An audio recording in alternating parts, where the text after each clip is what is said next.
Bonjour à tous, alors je suis très heureuse de vous retrouver pour un cœur à cœur avec un être spécial, quelqu'un que j'ai découvert depuis peu, mais un véritable coup de cœur. Il s'agit de Mark Auburn. Alors pour ceux qui ne le connaissent pas, je vais faire une succincte présentation. Alors Mark, tu es auteur, tu es explorateur de la conscience, tu as passé une grande partie de ta vie à interroger la réalité. Alors, non pas comme une croyance, et c'est ce qui m'intéresse, mais comme une expérience vécue. Alors, dans mon univers Shera Light Shine, dans ces cœurs à cœur, et vous le savez, je défends des expériences avant le discours, c'est vraiment la ligne directrice, et un discernement plutôt que l'adhésion, et une responsabilité intérieure plutôt qu'une démonstration. Alors, ce qui m'intéresse aujourd'hui, Marc, c'est de ne pas revenir sur ce que tu as déjà largement partagé ailleurs, n'est-ce pas? Mais d'ouvrir un espace où on peut regarder autrement et où on peut se regarder autrement. Voilà, c'est ce qui m'intéresse. Alors, il y a des choses qui se comprennent et d'autres qui se perçoivent. Alors, je voudrais savoir comment tu articules ces deux plans dans ta vie et si tu les articules. Alors, les deux sont mêlés intimement, évidemment, puisque c'est la réalité, elle présente plusieurs facettes, mais en ce qui me concerne, ça ne m'a jamais posé de difficulté que de vivre les choses que je vis, de me souvenir de ce dont je me souviens. Je pense, tranquillement intégré dans ma vie ordinaire, comme étant un tout. Voilà. Pour moi, s'il y a une seule et unique réalité. Il n'y a pas eu de point de rupture, parce qu'on se posait la question hier, du style je fais un coming out et j'explique. Il y a eu un petit coming out quand même chez moi, 16 ans, 17 ans. Bon, ça n'a pas été méchant. Mais en fait, rien de spécial, aucune difficulté spéciale. Bon, parfait. Alors, j'ai noté que, et tu es aussi connu pour ça, tu as une parole plutôt qui est tranchante, hein. Mais j'ai perçu qu'elle l'était sur les faux semblants. Et c'est ce qui, moi, m'intéresse.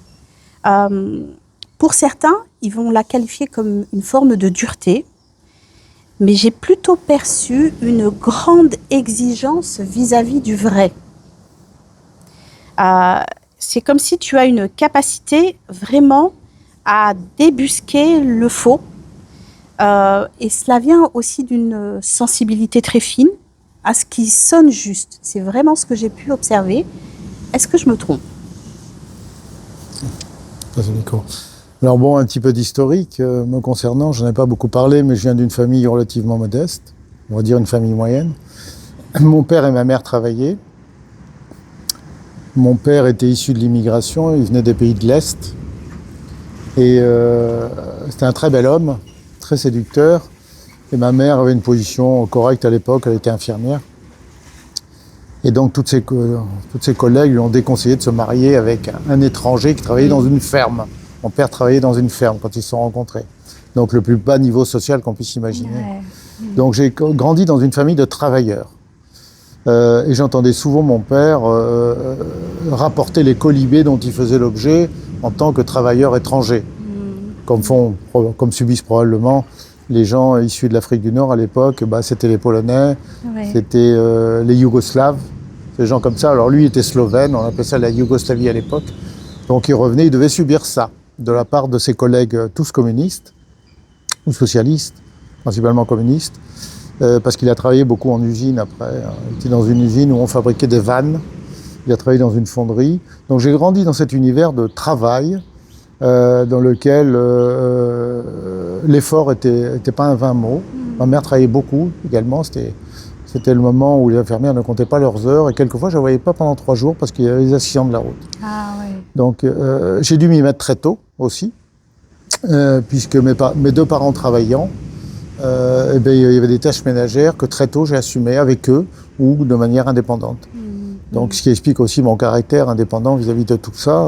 J'ai jamais demandé à une compagne, quelle qu'elle soit, de s'occuper ni de mon linge, ni de ma vaisselle, ni de quoi que ce soit, parce que depuis l'âge de 8 ou 10 ans, je fais tout ça et ça me paraît tout à fait naturel. Donc voilà, je suis issu d'un milieu, on va dire, relativement modeste, avec une mère qui a connu la guerre, qui a failli devenir religieuse. Je fais une petite parenthèse, donc, parce que de son côté, il y avait une grand-tante très proche d'elle qui l'a éduquée. Et Sœur Marie Saint-Gaudens, de Sainte-Thérèse de l'Enfant Jésus, elle a failli devenir religieuse, ma mère. Donc j'ai aussi grandi dans cet univers-là. Ah oui. À ma naissance, j'ai reçu une Bible énorme, un gros bouquin qui faisait 4 ou 5 kilos. Quelque chose de grande valeur, hein. C'était doré à l'orphin. Bon, à mon avis, ça devrait valoir cher encore maintenant. Et j'ai grandi dans ce monde-là, d'un catholicisme pas spécialement éclairé, dans lequel j'ai compris assez tôt qu'on ne posait pas de questions, mais qu'on devait se fier aux saintes écritures. Et donc, ayant reçu ce livre et étant passionné par la lecture très jeune, je lisais beaucoup, quand j'ai commencé le catéchisme, j'avais déjà lu la Bible, alors, Ancien Testament et Nouveau Testament, plusieurs fois. D'accord. Donc le curé a été fasciné par ce que j'étais capable de restituer, parce qu'évidemment, il y avait peu de gamins qui étaient capables à cette époque-là. En plus, j'avais une très bonne mémoire, donc ça ne me posait aucun problème. Alors, je ne dis pas que j'adhérais à tout ce que j'avais lu, très loin de là. J'adhérais de manière passive, en disant apparemment tout le monde raconte cette histoire autour de moi, donc il doit y avoir quelque chose d'important. Mais j'avais ingurgité les mots et les concepts me paraissaient quand même un petit peu éthérés. Oui. Et ils ne cadraient pas aussi, et là j'en viens à ça, avec des expériences personnelles que j'ai cachées à ma famille, puisque personne n'en parlant, je n'en parlais pas non plus. Mais je me souviens que très jeune, j'avais des discussions métaphysiques avec ma mère. Oh, c'est beau. Quand je dis très jeune, c'était 7-8 ans. Oh. Et je me souviens, alors je le traduis comme ça maintenant, à un certain moment, j'ai une bonne mémoire de ma vie, on a parlé de transcendance et d'immanence. Oh. Moi je devais avoir 7-8 ans, je me souviens que j'étais encore en dessous de la table. Ah ouais.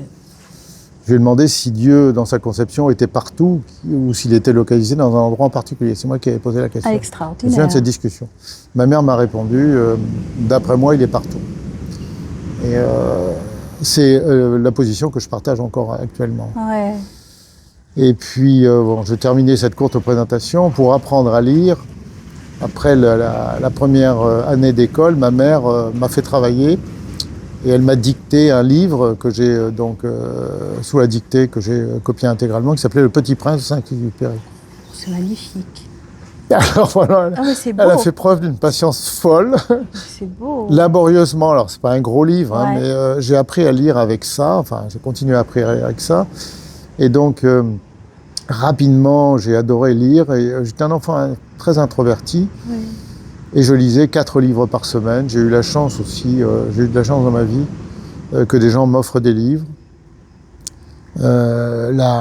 L'épouse du principal médecin de la ville avait repéré je ne sais pas quoi chez moi. Oui. Et m'avait abonné à une encyclopédie illustrée que je dévorais. J'ai eu 21 volumes de cette encyclopédie illustrée. Et j'étais dans le livre non-stop. Contrairement à mes camarades, qui eux couraient après les ballons, ça m'intéressait moyennement, tout ça. Moi je lisais. Oh, J'étais c'est beau. très intériorisé, très peu expressif, relativement effacé et timide. Mais je lisais 4 livres par semaine à partir de l'âge de 8 ans. Ça me touche énormément, cette vraie confession du cœur que tu donnes, tu vois, sur ta maman. Parce que c'est quand même pas un hasard que ce soit un livre comme Le Petit Prince de Saint-Exupéry.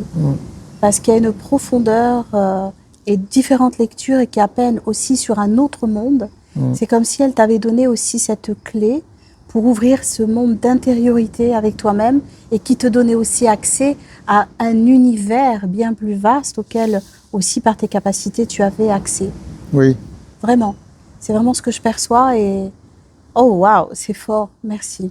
Merci vraiment. Ça me touche. Ça me touche vraiment. Et tu vois, je te découvre, mais vraiment depuis peu.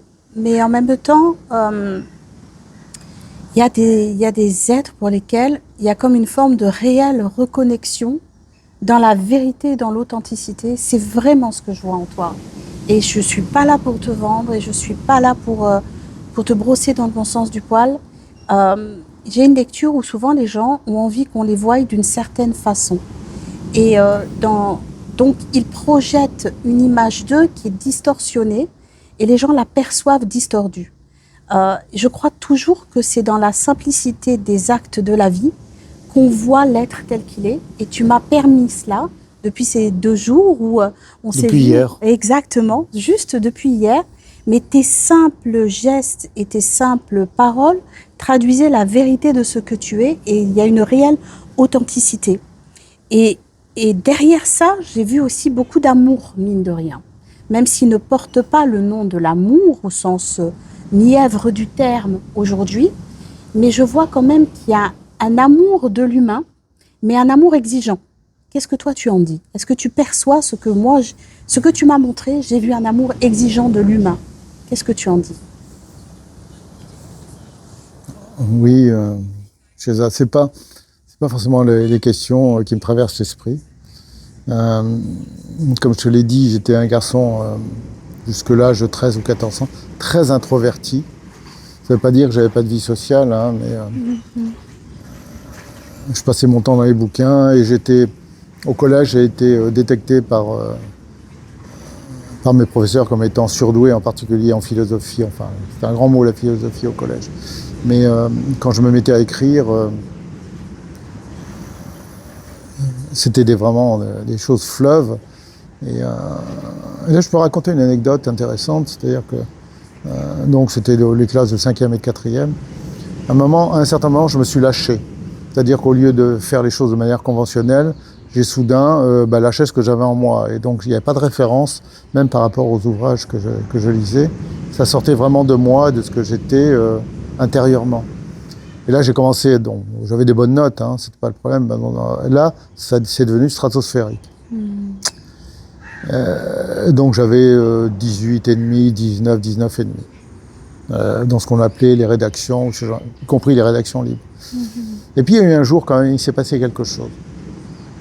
On avait fait, c'est quelque chose qui m'a vraiment surpris et qui a probablement été déterminant dans la suite. On avait un sujet imposé dans ce qu'on appelle une interrogation surprise en français. Donc impossible de préparer, on est là dans la salle de classe et pendant 1 heure on tartine, hein, voilà. Et donc moi j'ai fait mon travail et quand je crois que ça s'appelait Madame Guillermin, quand elle a rendu les copies quelques jours après, alors il y avait le panel de notes qu'il y avait ordinairement, mais moi elle m'a mis une note maximum, elle m'a mis un 20. Alors là, j'ai vu un tollé dans la salle de classe. Oh. Parce que c'était... Bon, qu'on ait un 20 en mathématiques, si on répond à toutes les questions et que, il n'y a pas de problème. Mais le fait qu'on puisse être noté 20 sur 20 sur des choses aussi impalpables, des concepts philosophicaux, ce qu'on veut, moi, j'ai vu les gens révolter autour de moi. Je parle des gens, c'était les gamins de mon âge. Hein. Oui. Il y a un mouvement de révolte est passé. Et j'avais un ami qui s'appelait Joël, qui était juste à côté de moi, qui m'a dit 20 sur 20 en français, ce n'est pas possible. Il avait les yeux qui jetaient des éclairs. Oh. Et la professeure, Madame Guillermin, elle a dû se justifier. Alors, on n'était pas dans les années 2000. Hein. On était dans les années où le professeur, quand il disait quelque chose, c'était parole d'évangile. C'était l'autorité. C'était l'autorité. Elle a dû dire que... je me souviens de ses paroles. C'était parfait sur le fond et sur la forme, et elle ne voyait pas comment on aurait pu faire mieux. Oh.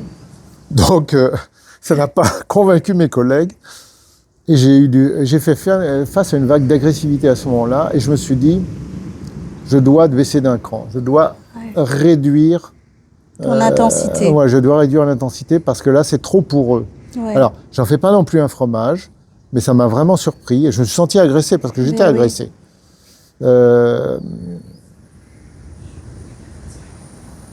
Réduire d'un cran ou de 2, le raisonnable, c'était d'avoir 19 sur 20, pas de problème. Et puis j'en fais pas non plus, voilà, ils se sont habitués. La salle de classe entière s'est habituée à ça. Oui. Sur le coup, ça a été une vive réaction, puis après, on comprend même pas ce qu'il écrit.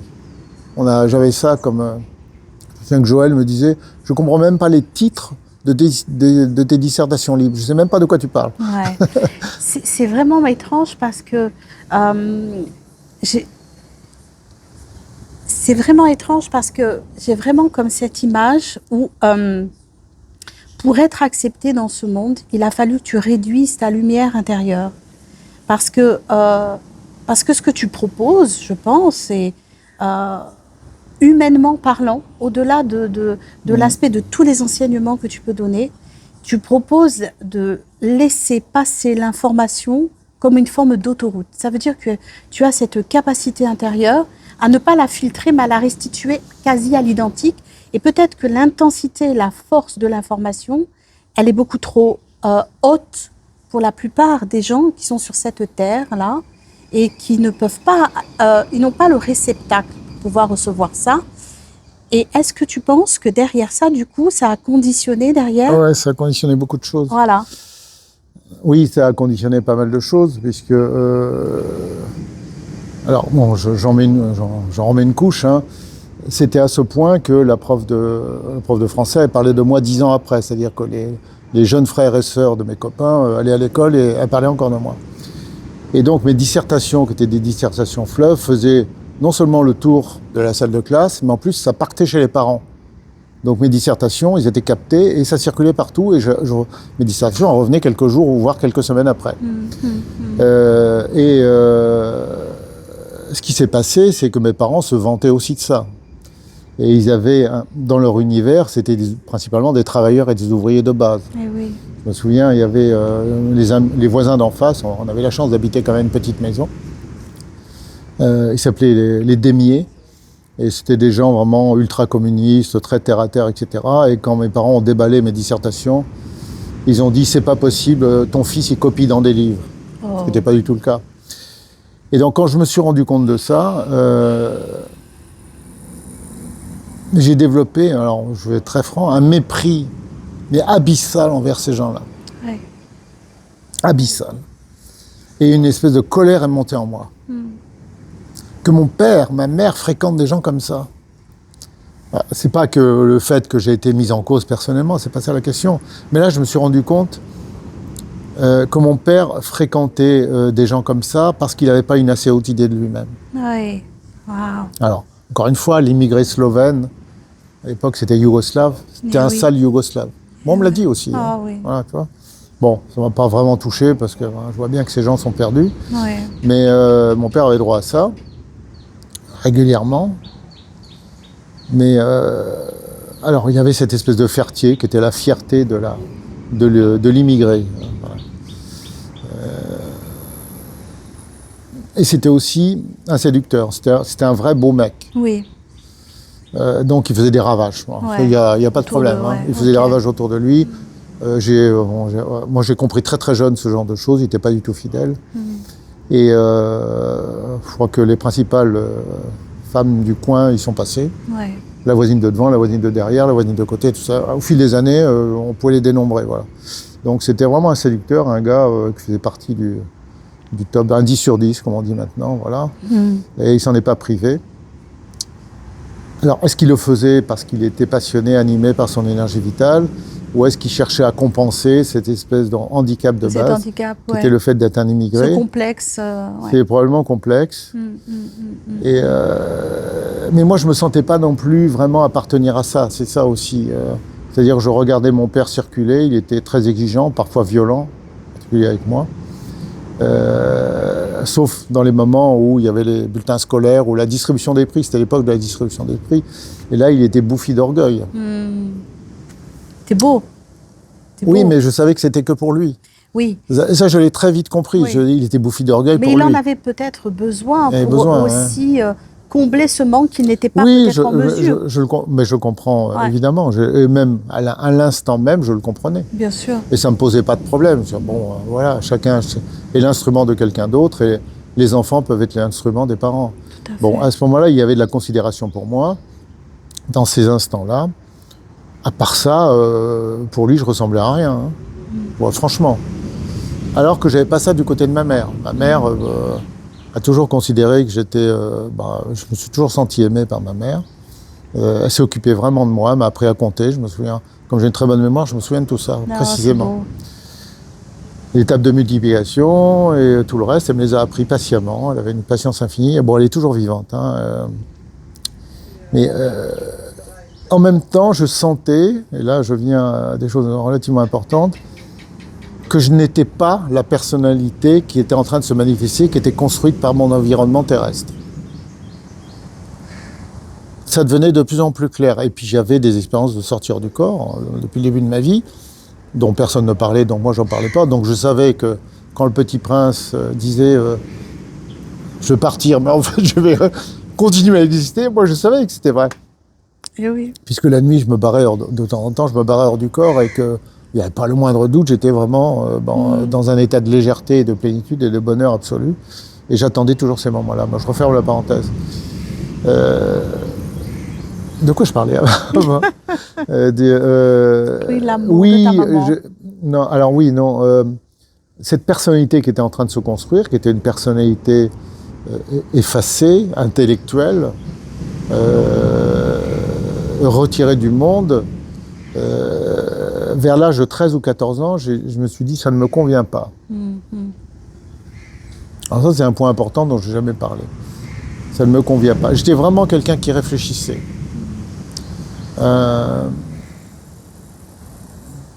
Et j'ai compris, alors grâce à ma mémoire aussi, puisque vers 14 ans, j'avais déjà remémoré pas mal de choses, de manière quelquefois très violente, et en particulier une fois, une vie, une existence sur une autre planète, sous une forme de grand lézard. Voilà. Donc ça m'a énormément choqué, je ne m'attendais pas du tout à ça, parce qu'il y a un flot de détails qui est arrivé. Ouais. Le genre de choses qu'on ne peut pas inventer. J'avais beau fouiller dans mon imagination, mais comment est-ce que l'imagination peut faire quelque chose comme ça? J'ai su tout de suite que ce n'était pas l'imagination. C'était quelque chose que je ne pouvais pas comprendre. Alors, y compris les conditions scientifiques que je n'étais pas capable de comprendre, qui sont venues avec. Donc, dans cette époque-là, un peu charnière, même s'il n'y a pas vraiment de point d'inflexion, je me suis dit, je ne vais pas me laisser faire avec cette personnalité qui était en train d'être construite par mon père, par ma mère et leur environnement socio-culturel. Je ne vais pas faire comme ça. Et donc j'ai entrepris un véritable travail d'analyse personnelle, d'investigation et de modification de cette personnalité qui était en train de se construire, qui aurait abouti, d'après mes camarades de classe, à ce que je travaille dans une administration quelconque comme gratte-papier. Exact. Alors, tout le monde a été étonné de mon parcours après. Une fois que j'ai quitté le collège, ils m'ont découvert quelques années après, ils n'en revenaient pas de ce que j'étais devenu, tous autant qu'ils étaient. Donc j'ai déconstruit ce qui me semblait pas être utile dans mon évolution future. Donc je l'ai dissous, je dis pas que j'ai résolu tous les problèmes, je l'ai changé et j'ai rajouté des pièces, et en particulier des éléments qui venaient de ma vie en Grèce, dont je me souviens extrêmement bien, comme de beaucoup d'existences. Et je me dis, je vais prendre des morceaux de ça pour construire une personnalité plus affirmée. Wow. Et c'est là où je suis devenu un guerrier. Et même mon corps s'est transformé. Ouais. Alors, je vais donner des détails. Bon, là, on est dans une espèce de confession intime. Mais moi, j'étais chétif, je ressemblais à rien. Mon père avait raison. Malgré tous mes efforts, quand il s'agissait de faire du sport, j'étais derrière tout le monde. C'est pas compliqué. Il y avait un numéro 30, c'était moi. Donc, et pourtant, en vélo et en sport, j'essayais de faire du mieux que je pouvais, mais ça ne marchait pas. Et à partir du moment où, c'était aussi l'époque où on grandit, à 14-15 ans, il y a eu une évolution physique qui a été concomitante avec cette évolution psychologique. Et mon corps est devenu fort et résistant très vite. Mais à un point où ça m'a surpris. Ouais. C'est-à-dire que je suis passé en quelques mois d'être le dernier en tout, c'est pas compliqué, en sport, mais qu'est-ce qu'ils font derrière moi? Ouais, incroyable. Ça s'est passé comme ça. C'est incroyable. Et puis... C'est beau. Mais j'en étais surpris. Je pensais que... je me souviens d'une fois, on était dans la rivière, on a fait, dans cette période charnière, on faisait toujours des courses, en nageant, en plongeant, celui qui reste le plus longtemps sous l'eau, les gamins sont comme ça. On court le plus vite possible, le plus longtemps possible, etc. Et... on a fait un moment une course, dans de l'eau, elle n'était pas chaude, elle était à 14 degrés, et même on se baignait quand même là-dedans, dans la rivière. Et je me souviens d'une fois, on a fait une course comme ça, dans cette période-là, 14-15 ans. Et on était une demi-douzaine, quelque chose comme ça, avec des gens qui étaient bien bâtis. Et puis donc voilà, le premier arrivé là-bas, ok. Et puis moi je me suis retourné à maman, je dis mais ils sont où? Ah oui. Et j'ai cru qu'en fait ils avaient pas essayé de nager vite. Mais en fait si. Oh, waouh. Donc ça a été une surprise, cette espèce d'aboutissement, de croissance psychologique, physique qui s'en est suivi et qui a fait que mon corps est devenu vraiment costaud. Et là pour le coup plus que la moyenne. Ah ouais. Voilà.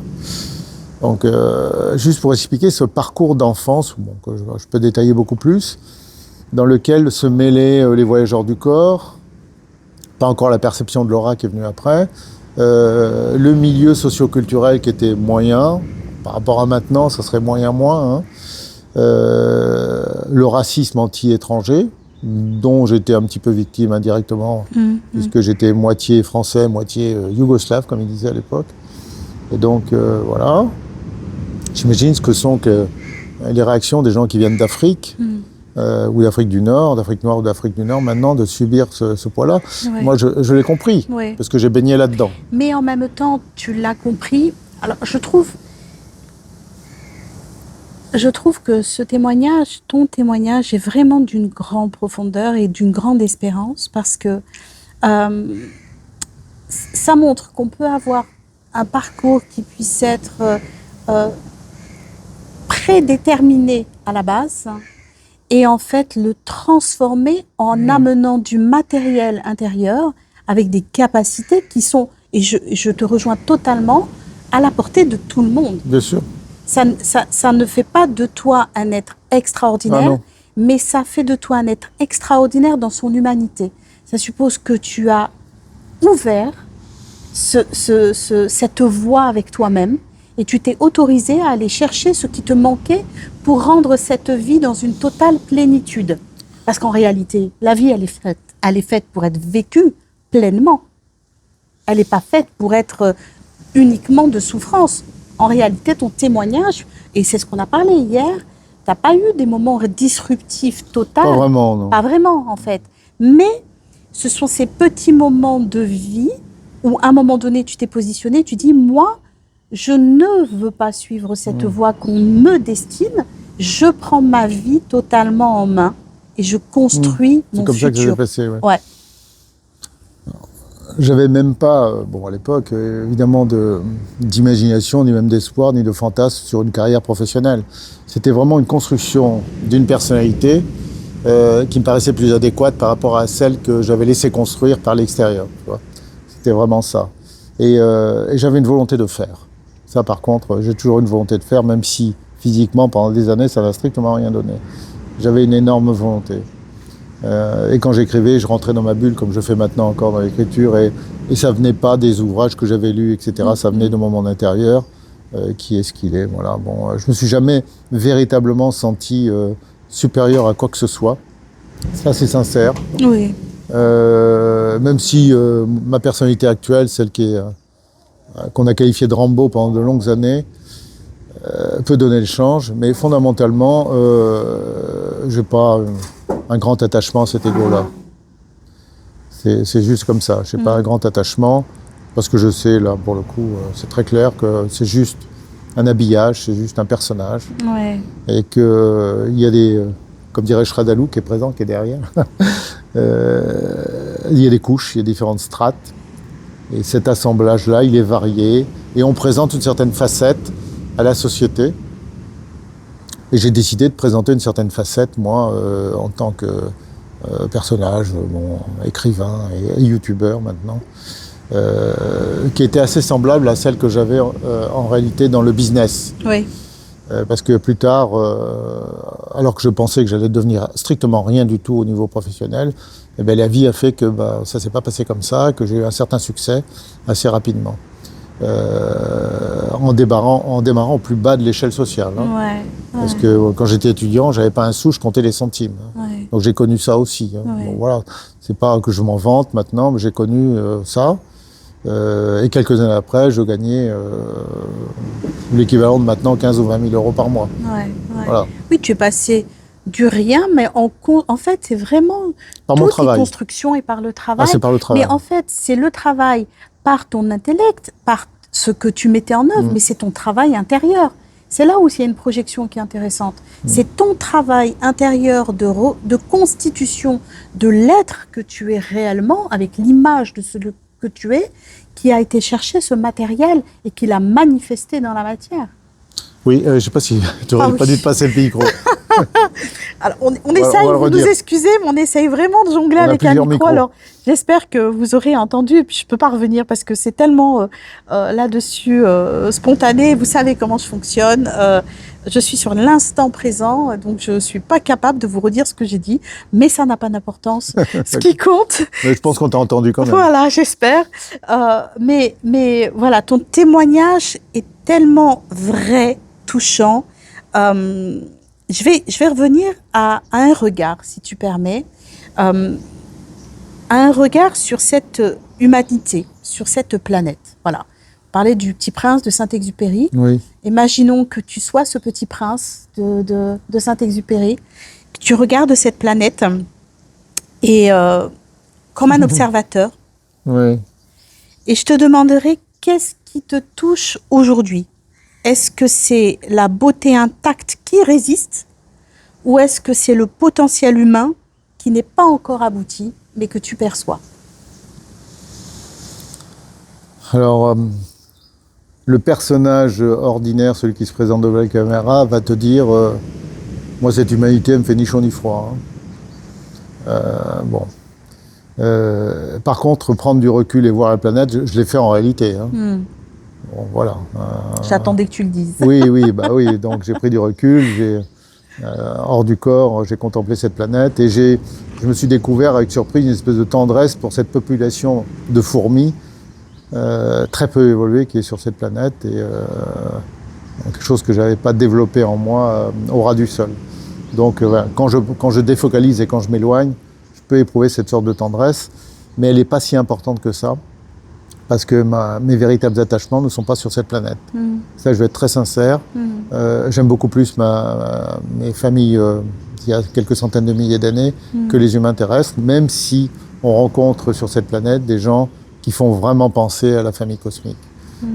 Bon, tu vois très bien de quoi je veux parler. Oui, ça, j'en doute sûr, pas. Bien sûr. Parce que même qu'on se connaît que depuis hier, bon, il y a des choses qu'on peut comprendre facilement l'un l'autre. Oui. Je repasse le micro. Clairement. Et c'est un vrai bonheur quand l'univers permet à ce que les uns les autres, on arrive finalement à se reconnaître et à se retrouver. Et on est vraiment dans ce temps-là, à mon sens, où on bâtit, on relie et on constitue cette toile, une toile pour faire évoluer, pour se faire évoluer individuellement et pour faire évoluer le collectif. Alors, quand tu disais que tu regardais et tu n'avais pas beaucoup d'intérêt humainement, il y a quand même quelque chose. Pas tellement de compassion quand tu auras le sol. Pas de compassion quand tu auras du sol. Oui, mais en même temps, c'est logique parce que quand on voit tout ce qui se passe, comment notre cœur peut être touché ? On est plus touché par cette injustice, mais on est plus touché par cette violence, ces mensonges. Exact. Mais on n'est pas touché par l'humain parce qu'on se dit, mais comment tu peux te révéler ? Et toi, qu'est-ce que tu pourrais dire à ceux qui nous regardent, qui ont aussi cette conscience quelque part, mais qui ne trouvent pas la porte de sortie, qui ne trouvent pas une réponse. Qu'est-ce que tu pourrais leur dire ? Alors là, moi, j'ai toujours du mal à donner des leçons, à part sur des choses très techniques que je connais. Mon premier réflexe, c'est de leur dire, débrouillez-vous, faites comme tout le monde, vous allez vous débrouiller. Vous allez trouver les solutions. Après, les véritables solutions sont forcément celles qui sont solides, qu'on a vérifiées soi-même, par l'expérience directe. Donc, quand on erre dans des croyances, quelles qu'elles soient, que ce soit scientifique ou n'importe quoi, ça ne vaut rien. Ça ne vaut rien. Et là, c'est sûr qu'on ne trouve aucune porte. Il y a tellement maintenant de faux gourous, bon, je pense qu'il y en a toujours eu. Je pense que l'humanité terrestre baigne dans le mensonge depuis très longtemps. Alors, j'ai vécu sur Terre, ça fait un moment quand même. Des menteurs et des manipulateurs, il n'y a que ça autour de nous, depuis des dizaines de milliers d'années. Donc, à commencer par les chefs de guerre, les leaders des clans, on va dire, aristocratiques. Là, maintenant, on a quoi ? Les médias, la communication en général, le monde politique, les religions. Alors là, bravo. Alors, je sais que je ne vais pas me faire beaucoup aimer, mais alors champion, la planète. Parce que de dire des bêtises et de le traduire ça sous la forme de religion. Alors évidemment, on peut dire qu'il est très péremptoire, etc. Mais le problème, c'est que j'ai des références qui sont différentes de ça. Oui, bien Donc, sûr, il y a énormément de types sur la planète qui sont respectés et même craints. On les place sur une des deux planètes dont j'ai le souvenir.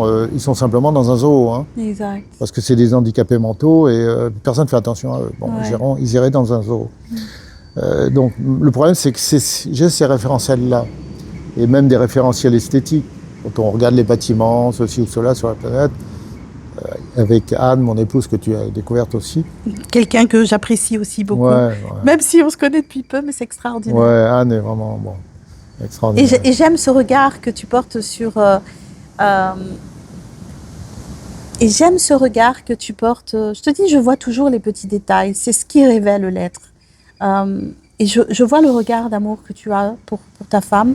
Et cette énorme possibilité, cette vérité de l'instant que tu partages avec elle, avec beaucoup, beaucoup de bienveillance. Et pour ceux qui n'ont pas cette chance de t'avoir vu sous cet angle, je pense que c'est aussi important de montrer cet aspect de toi, parce que des gens pourraient se dire, oui, comme tu dis, un ton péremptoire ou peut-être hautain du fait d'une certaine hauteur d'expérience. En fait, je pense que les gens, il faut qu'ils comprennent que quand on a l'expérience, en fait, on a le droit de positionner les choses par l'expérience parce que c'est valide. Voilà. Là, je suis un peu... je te rejoins totalement, puisque c'est l'univers Share a Light Shine, où c'est l'expérience qui valide. C'est ça et clairement ça. Alors, si on n'a pas le droit, on le prend. Exact. Ça, c'est... Ça, c'est le côté guerrier. Oui, de toute toi façon, il n'y a personne qui va te donner du pouvoir. Il n'y a que toi qui peux prendre ton pouvoir. Exactement. Et donc, plus tard, alors j'expliquais le début de ma vie biologique, dans ma vie professionnelle, j'ai eu l'habitude de ne pas me conformer à quoi que ce soit ni à qui que ce soit. J'ai eu peu de patrons véritables. Il y en a un qui s'appelle Pierre. Alors, il ne va jamais regarder cette vidéo. Pour lui, c'est du bullshit. Les trucs spirituels, etc. C'est un pragmatique, un matérialiste. Mais ça m'allait très bien. Mais il m'a toujours dit, t'es vraiment le gars qui est impossible à manager. Voilà. Et d'autres me l'ont dit. Ouais. Les gens qui ont été au-dessus de moi au niveau hiérarchie professionnelle m'ont toujours dit, et je pourrais raconter des anecdotes que les gens vont à peine croire, mais je ne respecte rien ni personne. Ben ouais. Non, mais... Je peux te raconter une anecdote. Vas-y, raconte-moi et je rebondirai si tu permets. Là, je vais en choquer peut-être quelques-uns. Je vais essayer de ne pas citer le nom des gens ni le nom de la société, mais dans le milieu de ma carrière, j'étais dans une grosse boîte américaine dont le siège était en région parisienne. Et j'étais au comité de direction, voilà. J'étais relativement jeune encore. Et le président de la boîte, qui était au dernier étage, sortait avec quelqu'un de la comptabilité. Il faut que je fasse attention à ne pas citer les noms. Et moi, mon alter ego, c'est le directeur financier. Donc, cette personne de la comptabilité, fasse gaffe à ne pas lâcher, encore une fois, avait plus de pouvoir qu'elle aurait dû en avoir, parce que c'était la maîtresse du président. France. Bon.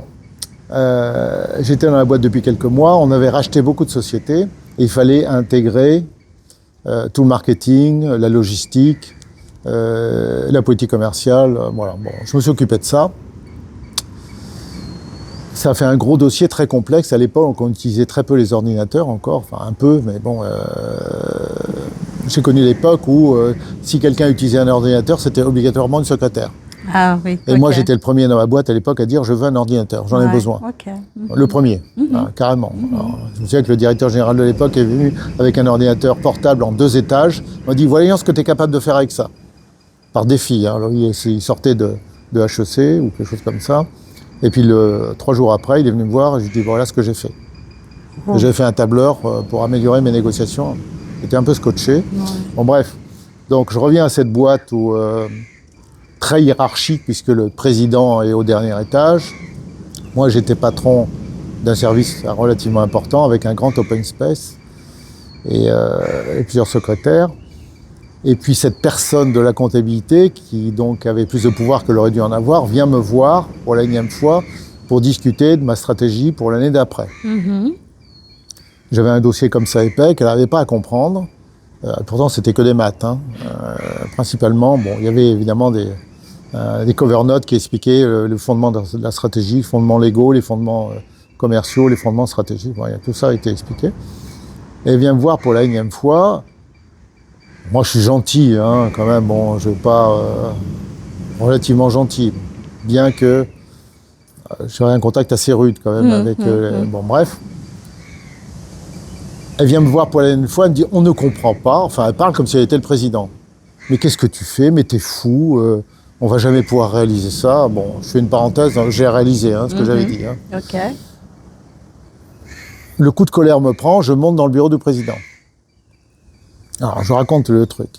Il m'ouvre la porte, c'était un gars qui avait de la répartie.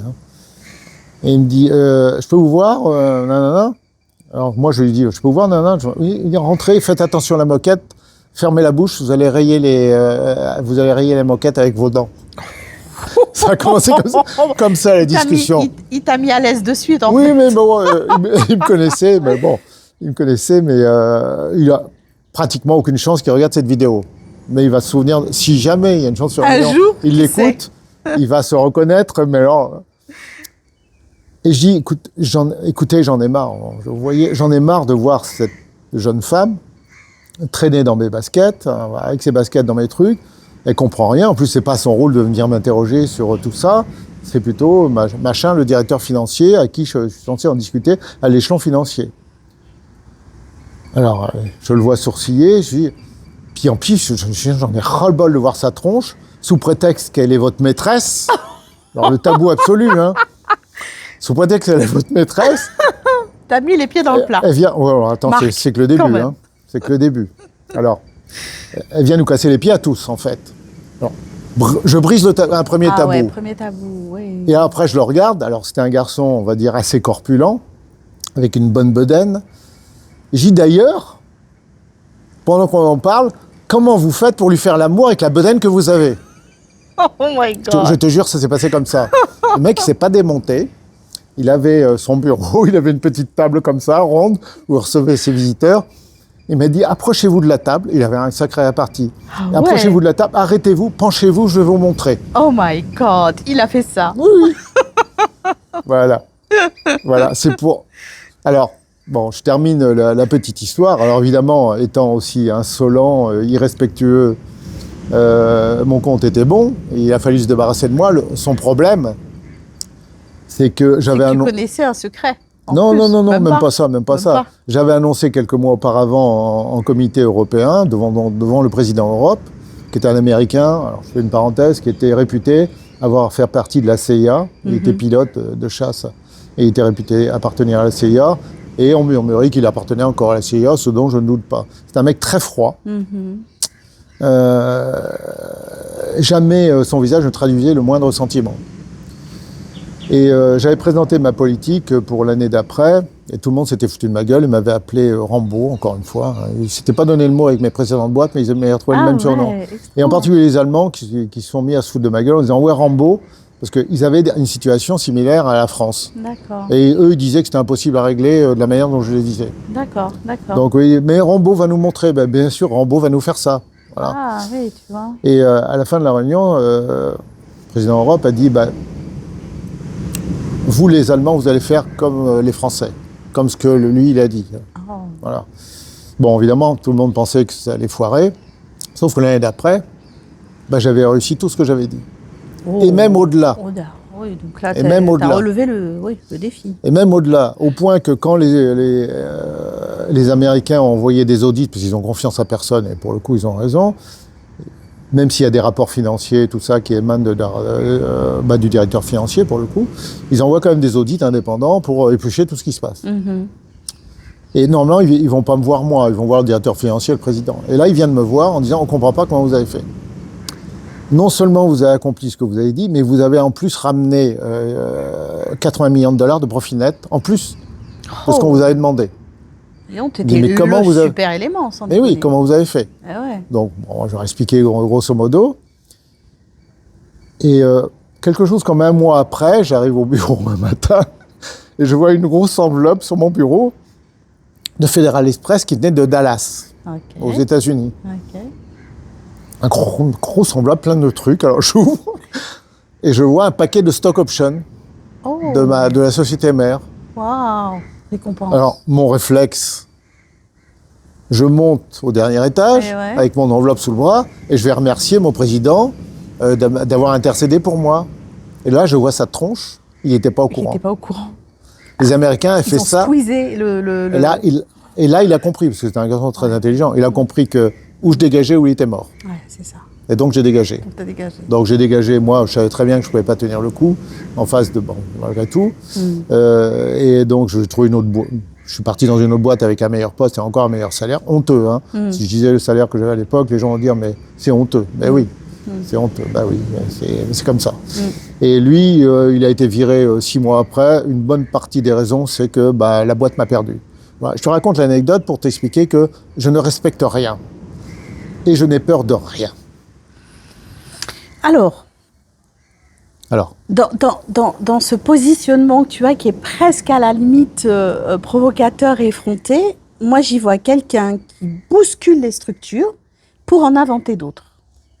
C'est ça. Je vois ça, tu vois. J'ai un positionnement qui est totalement différent, parce que je pense aussi que des esprits, d'une certaine manière, dans différentes catégories, des esprits novateurs, sont obligés d'avoir cette structure de pensée pour proposer finalement à notre humanité, à nos pairs, une autre façon de voir les choses pour pouvoir avancer, très clairement. Alors, justement, j'ai aussi une autre petite question. Je suis gonflé de parler de ça devant une caméra. Hein. Mais on s'en Cette anecdote. Mais comment vous faites pour lui faire l'amour? Enfin, je n'ai pas dit ça comme ça. T'imagines, je n'ai pas dit comment vous faites pour lui faire l'amour. Hein. Le cœur à cœur, c'est parler vrai. Le cœur à cœur, c'est ça. Alors, j'ai une autre petite question à te poser. Parce que tu as exploré beaucoup de choses. J'aimerais savoir s'il y a quand même toujours quelque chose qui continue à te bouleverser. Oui, énormément de choses pour le coup. Là, bon, d'abord, là, je vais revenir à mon dada. Hein, c'est lors des voyageurs du corps, c'est simple, c'est le bouleversement complet tout le temps. C'est la vie ici, mais multipliée par 1000. Et pourtant, ici, on est dans un bel endroit, tu vois. Oui, on est dans un très bel endroit. Beaucoup de gens peuvent considérer que c'est le paradis. C'est vrai. À part qu'il n'y a pas Internet. C'est vrai. Mais bon. Non, mais là, les mondes qu'on explore en voyage, c'est 1 milliard de fois mieux. Donc, le bouleversement, il est continu à ces moments-là. Et tous les voyageurs, je parle des véritables voyageurs, parce qu'il y a énormément de faussaires, bien sûr, sont sur cette même nostalgie. Alors, c'est comme ça, on attend de pouvoir repartir et de se libérer de la masse corporelle, pour pouvoir explorer l'univers, même si c'est le monde physique, hein, et partir ici. Si je quittais mon corps maintenant, je filerais directement vers le sud. Oui. Et j'irais en 5-10 minutes jusqu'à l'Antarctique. Oui. Pour voir ce que c'est que, alors, bien que je ne sente ni la chaleur ni le froid, je verrais défiler l'océan de manière ininterrompue, comme ça, pendant 10 000 km. Je ferais ça, puis après, je ferais autre chose. Alors oui, le bouleversement, il est continu. Il est amorti par le corps biologique. Moi, j'ai la chance, malgré tout, d'avoir une vie plutôt sympathique, hein, tu l'as compris. Mais voilà, pas de problème. Hein, voilà, être bien entouré. Il y a Shradalou, il y a mon épouse, j'ai des beaux amis. J'ai toujours très bien gagné ma vie depuis que j'ai commencé à travailler. Donc, j'ai pas trop de problèmes matériels. Et j'en suis au point, et depuis longtemps, où j'ai pas besoin de gagner plus que ce que je gagne. Donc pour moi, c'est ce que j'appelle la vraie richesse. Alors évidemment, si j'avais 11 millions de dollars, j'avais demandé ce matin à Shradalou de me donner 10 millions de dollars, parce qu'il m'a demandé qu'est-ce que je peux faire pour toi. J'ai dit, donne-moi 10 millions de dollars. Et tu partagerais quand même un peu avec moi, quand même? C'est pas sûr. Pas sûr. Et donc oui, je réponds franchement. J'en attendais pas moins de toi, franchement. Pas sûr du tout. Et donc, je pense que la vraie richesse, en tout cas au niveau matériel, c'est le moment où tu dis c'est ok, ça me suffit, j'ai pas besoin de plus. Moi, j'en suis là depuis longtemps. Voilà, donc, la vraie richesse affective, c'est de se dire j'ai suffisamment d'amour autour de moi, je suis comblé, c'est bon. Et tu as pu constater encore ce matin que, en tout cas, les courts moments que tu as passés avec nous, où ça c'est bon aussi, je suis servi. Je n'ai pas besoin de courir après autre chose, je suis servi. À part ça, j'ai la santé. Voilà, donc il y a une espèce de complétude à ce niveau-là. Et même si du jour au lendemain, je décidais d'arrêter toutes ces histoires d'internet ou d'écriture, je pourrais passer à autre chose sans aucun problème, parce que les 80% de ma vie, j'ai quand même fait sans ça, hein, sans cet univers entre guillemets spirituel. Bien sûr, bien sûr. Voilà, donc ça me traîne dans l'esprit régulièrement de dire bon bah allez, je vais faire autre chose parce que ça va bien les spirituelleux, parce que dans notre univers on croise des spirituelleux, c'est-à-dire des gens qui font semblant des spirituels. Il y en a même qui hurlent très très fort, qui sont avancés, qui connaissent ceci ou cela, alors que c'est souvent des psychopathes. Exact. Alors, on en a parlé ce matin. Des manipulateurs, même très connus. Hein. On a parlé de grandes figures de l'Inde, voilà, qui sont juste des prédateurs énergétiques. Mais on a des petits prédateurs aussi un peu partout sur la planète. Il y en a partout. Il y en a en France, il y en a en Italie, en Espagne, en Roumanie. Partout. On va en Roumanie régulièrement. Moi, au bout d'un moment, ça me gaffe, ce truc-là. Je suis pas là pour faire le ménage non plus. Mais c'est fatigant d'être dans cet univers-là. En même temps, l'univers du business dans lequel j'étais, il était beaucoup plus violent. Donc, quand j'y réfléchis un peu, je me dis, là, je suis à 10% de mes capacités. Donc, je suis tranquille, voilà, relax, je fais pas d'efforts. Bon.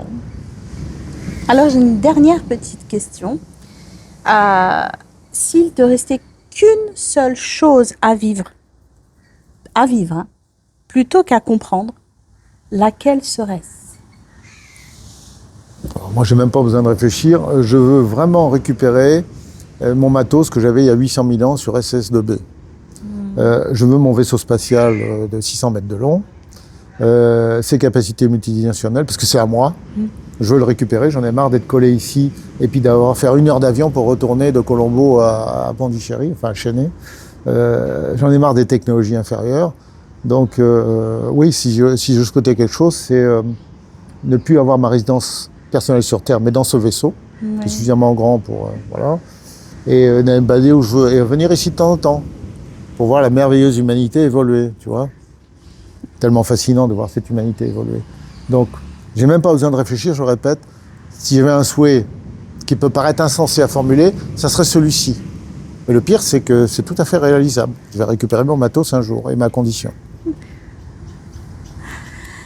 Alors, on va clôturer, si tu veux bien, cet entretien qui est... Enfin, c'est plus qu'un entretien, c'est un cœur à cœur. On a vraiment eu ce cœur à cœur ensemble, de vérité, des mots qui sont alignés à ce que tu es et qui résonnent aussi avec ce que je suis dans mon univers et ce que aussi les gens perçoivent. J'apprécie plus, j'allais dire, cette exigence que tu as, parce que c'est une exigence et elle est rare. Parce que tu ne t'arrêtes pas à ce que l'on perçoit. J'aime cette exigence.